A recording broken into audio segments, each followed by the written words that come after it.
né? Na cara do gol, algumas oportunidades na cara do gol. O Jô perdeu aquele gol, mas pelas informações parece que ele estava impedido. Então, né? Teve a chance com o Cleison, teve muitas triangulações, que é o que eu busco. E eu tenho certeza que se o campo tivesse molhado, que todas as equipes agora que vêm jogando contra, é uma estratégia e não tão errado. Se o campo tivesse molhado, a gente tinha criado muito mais oportunidades. Independente do resultado, a gente tem que jogar bem todo jogo, né? Procurar ser melhor, se impor e merecer. Muitas vezes você joga melhor e não ganha, né? E você sai feliz com o rendimento e triste com o resultado. E muitas vezes você não joga bem e ganha. Feliz pelo resultado e triste pelo desempenho. A gente tem que achar esse equilíbrio. O Corinthians vai entrar todo jogo. A partir de agora, claro que a ideia do Corinthians em qualquer competição é brigar lá em cima, mas o meu foco agora é o Santos no sábado em casa. Na minha concepção, na minha ideia de trabalho que eu implantei, 80% dos jogos nós jogamos bem, né? Não sei qual que é a de vocês, o que vocês pensam, mas o que eu implantei como ideia saiu do papel, através de trabalho e treinamento.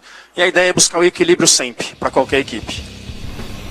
É interessante que o Carille ele já chegou a falar em uma entrevista coletiva, tantas que ele deu nessa temporada, que ele não gosta de acompanhar análises dos jogos do Corinthians, porque isso aí alteraria as convicções dele, influenciariam nas convicções dele. E agora ele traz números dele, segundo o próprio técnico do Corinthians, em pelo menos 80% dos jogos do time na temporada, o Corinthians foi bem. Agora o retrospecto mostra isso, né, Mas Paulo? É isso.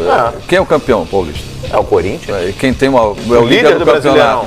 E só para você ter uma ideia, ninguém é 100% nesse campeonato. Não, chamou atenção, hein? Ninguém é 100%. Rodada, hein? Mas olha, média de gols altíssima. Ainda temos jogo hoje, se não me engano, ontem foram, acho que foram Chapecoense e Avaí. 34 gols, se não me engano, em 9 jogos. Uma baita. Posso estar enganado em um 33, 32, mas eu acho que essa média, daqui a pouco a gente faz a conta certinho para você. Mas é que são 34 gols em 9 jogos. E outro detalhe, temos 4 invictos, me ajudem aí.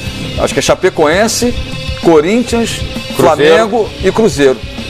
4 invictos em 3 rodadas. Às vezes você chega na 7ª, 8ª, 9ª rodada com o maior número de invictos. Esse ano não. Como ressalto e reforço, o Campeonato Brasileiro é dificílimo de jogar. É dificílimo de jogar quando você tem... Só o fato, na 3ª rodada, não ter mais time invicto, mostra isso que você está falando. Exatamente. Time 100% de invicto, nós temos 4 invictos, né? Exatamente. Não temos com 100% de aproveitamento. Então, é esse tipo de resultado que mostra qual é o grau de dificuldade. O cara tem toda a razão, o time dele joga certinho.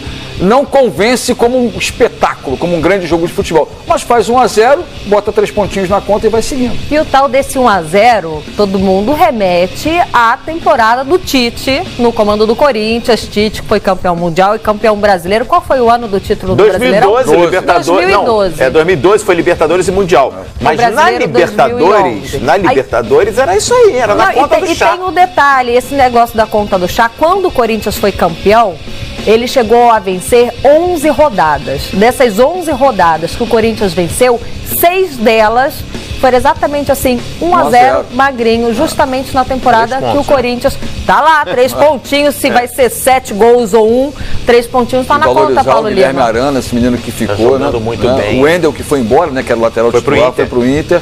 O Arana ficou numa aposta da diretoria, numa aposta do Carille, que conhecia ele da base. Ontem, como o Carille falou, né, o Jô perdeu um gol ali num passe do Arana, e o gol do Rodriguinho também pelo lado esquerdo, com o Arana saindo muito bem. E o Rodriguinho, impressionante, né? Jogador que teve apagado em vários clubes, sempre se achando que era uma esperança de um grande jogador, desencantou no Corinthians, como tá no... Ele que mereceu bem no América, foi muito disputado por Flamengo, Grêmio, enfim. Rodou. Aí o Corinthians acabou contratando, emprestou pro Grêmio, né, se eu não me engano. Acho que sim, no Grêmio, não tenho certeza. E Paulo Lima, antes da gente acionar um outro companheiro nosso aqui do Fox Sports, vamos falar do campeão da Série B, o Atlético Goianiense, mais uma vez não vence. A partir do momento, todo mundo, a gente sempre reforça, início do Campeonato Brasileiro. Mas a partir do momento que você carimba aí 3 derrotas... E lembra recentemente quando perdeu para o Flamengo, todo mundo falou, mas o Flamengo tinha obrigação de vencer bem. Não é bem assim, o jogo lá não é fácil. É um time que subiu da Série B, campeão da Série B, contratou de 8 a 9 novos jogadores, manteve o Cabo como seu treinador. É lógico, os resultados adversos, mas pense bem, pegou um Flamengo e pegou um Corinthians. Né? Times de ponta de tabela. queira ou não queira, a gente fica ressaltando muito e valorizando muito o futebol dos grandes centros, não tem a menor dúvida disso, mas pensar que nos outros centros que tem menos investimento, que tem menos aporte financeiro, às vezes as coisas acontecem de altamente positivo. Não é o caso do Atlético nesse momento. O Atlético passa por 3 rodadas de derrotas consecutivas e você vê que o Atlético Paranaense também está lá embaixo na ponta da tabela. Olha aí a diferença de investimento.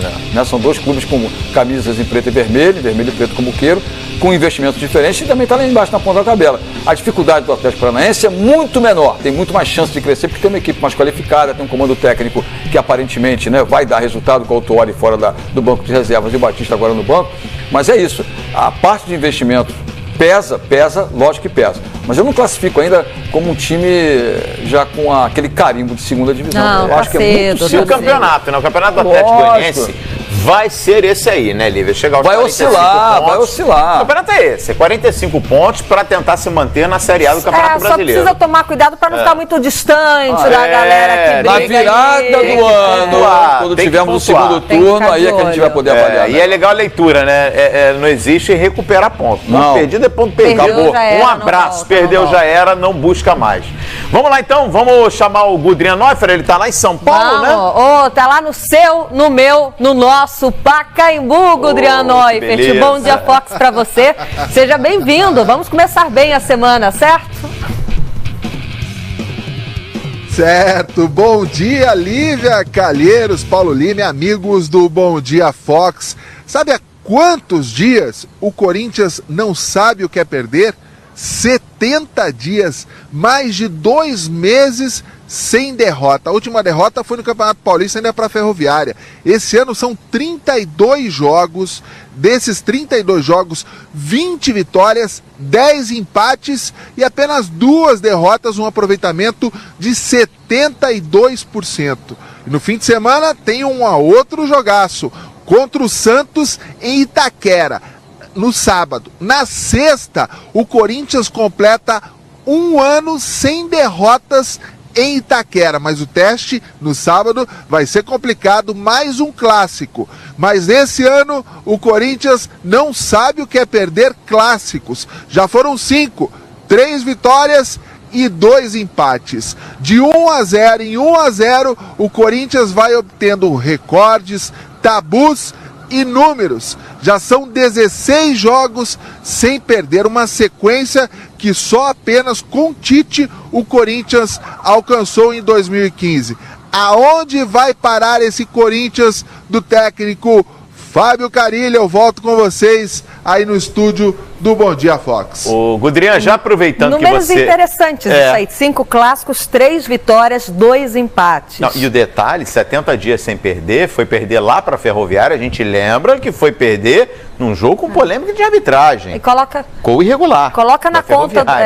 O técnico Carilli, todo mundo ainda meio desconfiado, 20 vitórias. Se eu estiver errado, você me corrige. 10 empates e apenas 2 derrotas. A pergunta do Gudrian é no mínimo pertinente. Onde vai parar esse Corinthians? Onde vai parar esse Corinthians? Só o tempo dirá. Agora, Gudrian Neufer, aproveitando que você está aí em São Paulo, está bem pertinho do Pacaembu, eu vou puxar para um outro time, tá?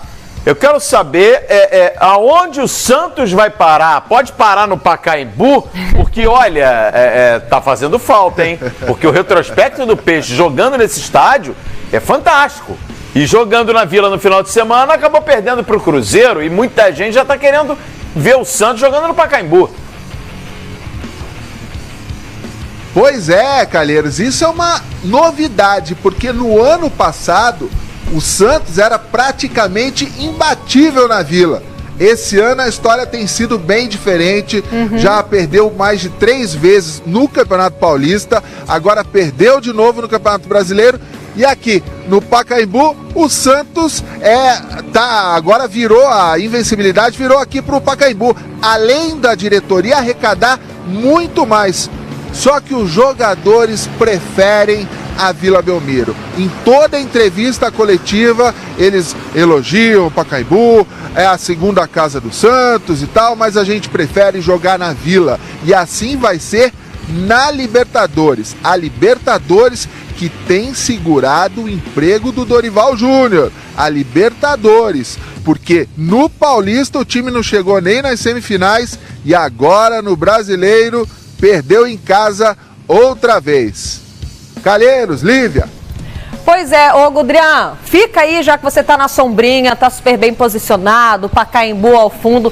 Eu gosto tanto desse estádio, eu tenho uma saudade daí. Você volta porque nós vamos falar justamente da derrota do Santos, porque jogar no Caldeirão da Vila pro Santos, ô Calheiro, sempre foi um sinônimo de vitória, era quase que garantido. Mas aí ninguém combinou isso com o Cruzeiro. A Raposa surpreendeu e saiu da Baixada Santista com os 3 pontinhos na bagagem.